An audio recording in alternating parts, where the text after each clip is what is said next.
My Govanen. Welcome to Tolkien Lore Channel. I'm the Tolkien Geek, and in this video I want to address a topic that is kind of related to one of my oldest videos, which is, I titled the video, One Does Not Simply Fly to Mordor, but it's basically about addressing the alleged plot hole of why didn't the Fellowship just take the Eagles to Mordor? Well, this is kind of a follow-up to that in the sense that it's about what do the Eagles actually do in Middle-earth? They're clearly not typical eagles and they seem to have a purpose, but it's not really obvious what they're doing most of the time. So I wanted to take a look at the instances in which we see the eagles intervening in the Silmarillion as well as the Lord of the Rings and the Hobbit to get an idea of what their role is. So let's take a look. Part of the reason I was inspired to do this video is because I was listening to the Tolkien professors exploring the Lord of the Rings series, and in a recent episode he was talking about this exact same kind of thing, and he's like, well, he summarized what they do more or less as, well, they do rescues, corpse retrieval, and intervene last minute in major battles. So, and that pretty much sums up all of it except one, which he mentioned, which I'll get to at the end, and I think that has a rather interesting, very interesting implication. But as far as the three main ones that he mentioned, rescues. Eagles rescue a lot of people. So back in the Silmarillion, we start off with the story of Maedhros getting captured by Morgoth after they have their first really big battle when the Noldor first return to Middle-earth, and Feanor gets killed, and Maedhros, as the oldest of his sons, kind of becomes the de facto leader of the Noldorin faction before Fingolfin returns. Morgoth sends word that he's going to treat with him or whatever, and Maedhros doesn't think he's going to be fair, and sure enough, Morgoth cheats him, but Maedhros didn't bring enough people to do anything about it, and he gets captured. And basically, Morgoth hangs him by his arm from a chain on the mountain.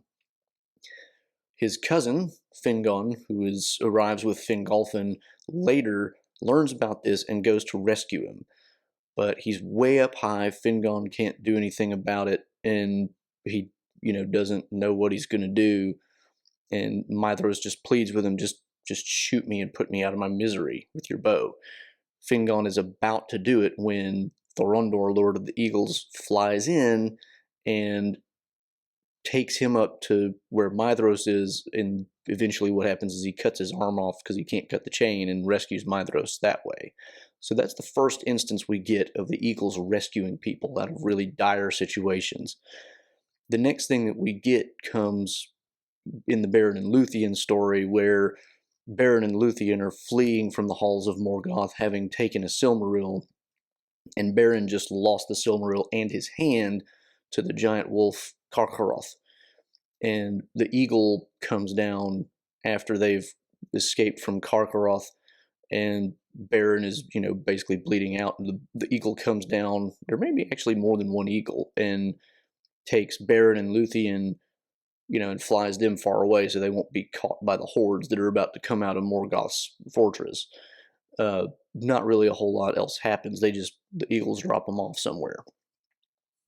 Another instance is where, in a later point, the Hurin and Turin story kind of gets kicked off when Hurin and Huor, his brother, get lost after a battle, and as a result, they're kind of lost in the fog, and the eagles find them and prevent them from starving in the wilderness, basically by taking them up and dropping them off in Gondolin, and that's how Hurin knows where Gondolin is. This becomes really important later in the story, but the eagles kind of save them from being lost and either found by orcs or starving or whatever, and so they kind of rescue them there, and they eventually take them back out again, which isn't so much a rescue, but it's kind of like a necessary follow-up because there's no other way for them to leave Gondolin without knowing where Gondolin is. So that's another rescue situation. Another rescue situation comes, and here we have to move all the way forward to the Hobbit, when Gandalf and the dwarves and Bilbo are caught up in the trees, of course, and surrounded by orcs and wargs, and they're all about to get toasted because they're about to light fire to the trees, and Gandalf is just about ready to jump down into him and just start hacking and slashing when the eagles come along and rescue Gandalf. And since since he's got these people with him, they rescue Bilbo and the dwarves as well. And then the only rescue I think that happens in the Lord of the Rings is where Gwaihir rescues Gandalf off the top of the Tower of Orthanc and then takes him to Rohan. Although you could also, this kind of bleeds into the next category of corpse retrieval because it's not really 100% clear which the mission was supposed to be. But when Gwaihir finds Gandalf on top of Caradhras after he's died and then been brought back to life after his battle with the Balrog, he finds him on the top of the mountain and brings him to Lothlorien. So, that's not really it's not really clear whether that was meant to be corpse retrieval or if it was meant to be just a rescue. It's not really clear, but I'm going to put it in the rescue category just because Gandalf was alive at the point. And then finally, at the very end, of course, we do have the eagles rescuing Frodo and Sam from the fires of Mount Doom, which is exploding all around them and about to consume them with lava. So there's a lot of rescue situations where pretty much in all of them, there's really no other way these people get rescued, or the odds are very, very slim of them getting rescued. Maybe you could argue that Hurin and Huor didn't necessarily need rescue, but probably they did, and certainly for purposes of the way things turn out, they did. And Hurin becomes important because of his connection with Turgon and Gondolin, and therefore, that it's kind of necessary to the story, even if it wasn't necessary for his own life to be saved. So there's a lot of rescues.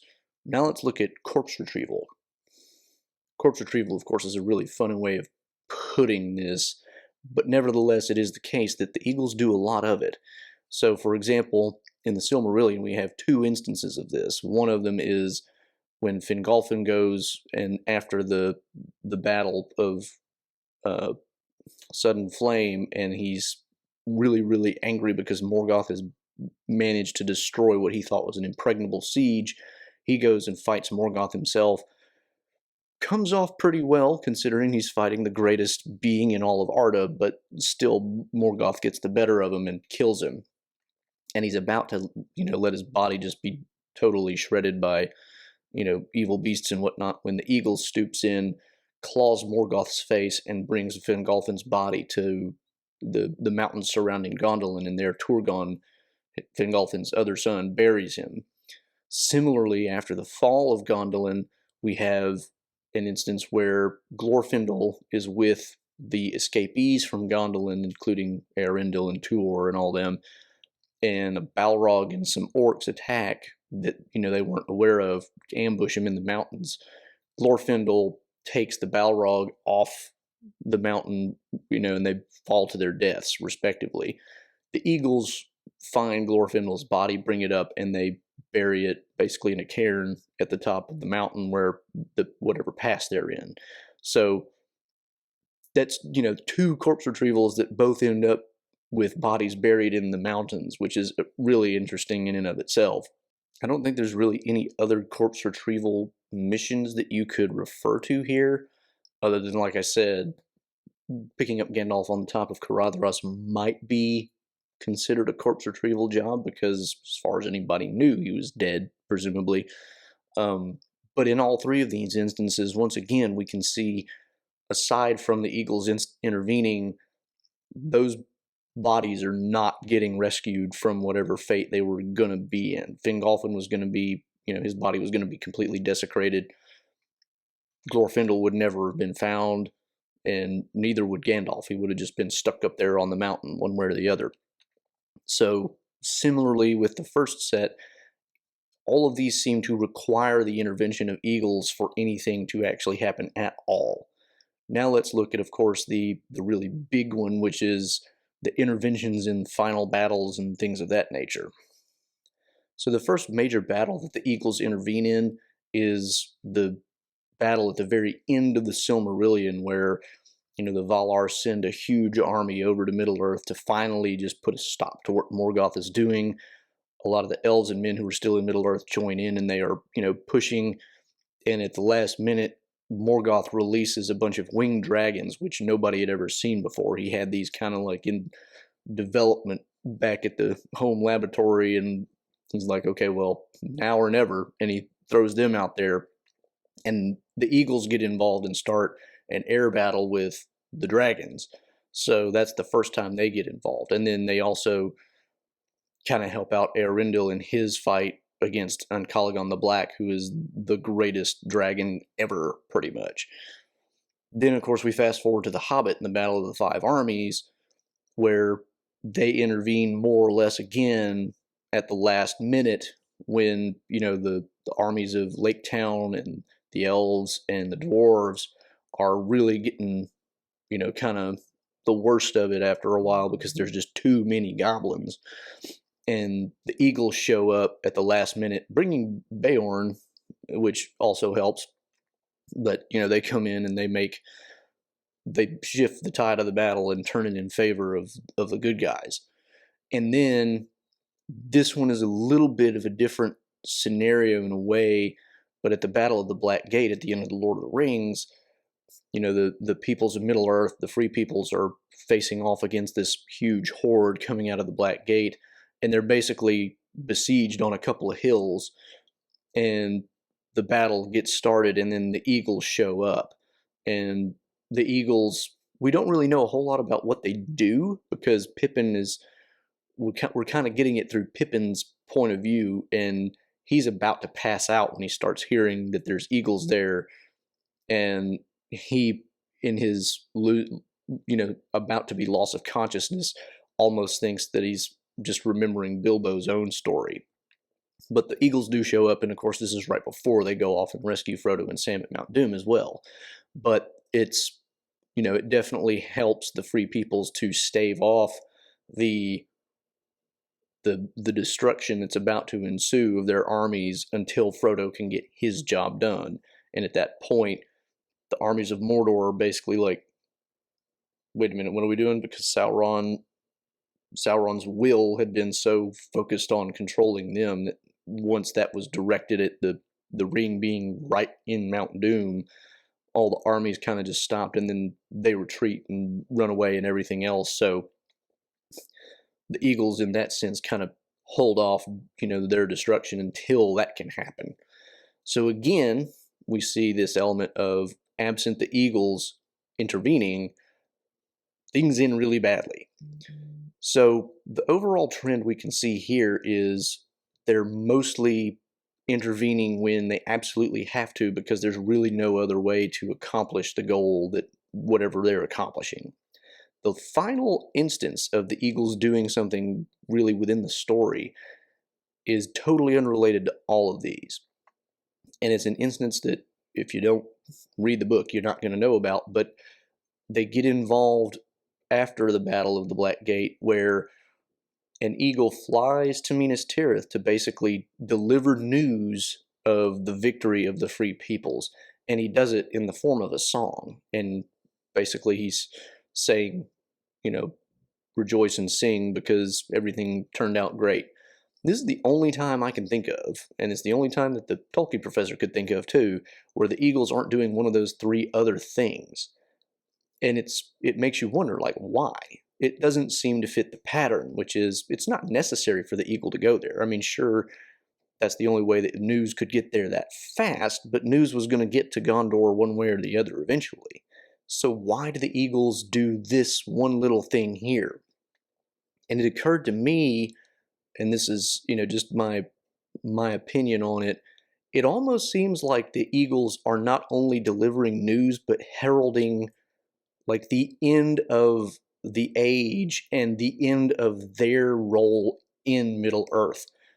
And if you think about it, it kind of makes sense, because immediately after this, most of the elves end up leaving Middle-earth.